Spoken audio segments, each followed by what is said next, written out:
excitement to it. I want to bring strategy. It's like, whoa. So you've been in the franchising game for a while. Yeah. And you've come out of the franchising game to launch your own mini boutique franchise style. Tell us a little bit about that. And why? Okay, so at the end of the day, what I wanted to do was I was working for that big franchise group. Kind of any good work we did was lost in the fog of the larger network. So what I did was, we wanted to be accountable, I guess, for our own good work. Yeah. And with Asset, this brand that we've not just created, but we've also kind of like, how can I say, harnessed in a way. We've tried to create a brand where it's customer focused. Yep. It's about goodwill. It's about building goodwill. And the only way you can build goodwill is by, good deals, by making sure that every type of business you do, you're not just giving it 110%, you're going that even extra mile.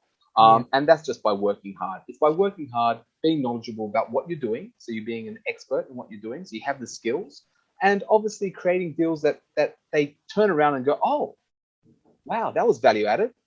Geez, I made a lot of money with that guy. And I didn't think about that angle. And that's the key.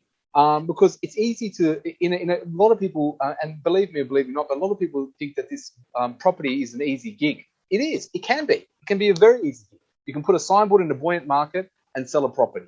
Yeah. It's not very difficult. But what separates us, I guess, to an extent, is in those tough times, in the tougher markets, where you're able to extract the deal out of nowhere, and you're able to convince a buyer of a different angle into buying this certain property, like, for example, a sloping block or one density. So, for example, if you have a house, it's R2, and you see a future planning proposal saying it's going to be R3 or R4 in the future, you're letting your vendors know, your clients know. So the client, instead of selling his house for, let's say, $2 million, he can actually make an extra $1 million.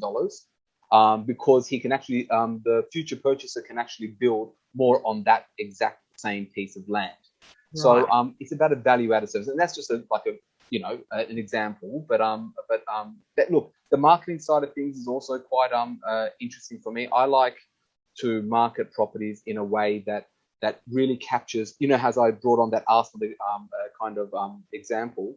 I like to capture that excitement, that buzz. And the only way to create a buzz is really making sure that your brand is consistent when it comes to portraying a property to the target market. That means the photos have to be sharp, the videos have to be, very descriptive about the property itself, and also kind of bringing in the highest and best use of every property